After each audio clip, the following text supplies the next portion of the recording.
Почитувани граѓани, почитувани представници на медиумите. Очигледно е дека Христијан Мицкоски е по нови насоки и задачи кај неговиот шеф и ментор Никола Груевски. Посетата на Мицкоски на Унгарија отвара сериозни сомнежи и во врска со повеќе судски случаи кои се водат во земјава против Никола Груевски и поранешното раководство на ВМРО ДПМН. Дали Груевски му ја кажа стратегијата на Мицкоски за одбрана во случајот Плацеви на Водно? Во овој судски предмет Груевски е обвинет за сторено кривично дело перење на пари и противправно стекнување и прикривање имот.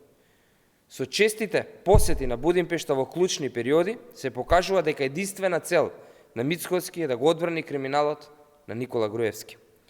Затоа претениците на ВМРО ДПМН ги кочат измените на Законот за Академија за суди и јавни обвинители, затоа се противеа на носењето на Законот за јавно обвинителство. Ништо не е променето во ВМРО ДПМН. ВМРО ДПМН е се уште партија раководена од Никола Груевски, партија која е единствена на браникот на криминалот на режимот. Ви благодарам, повелете со прашање. Доколку нема, ви благодарам.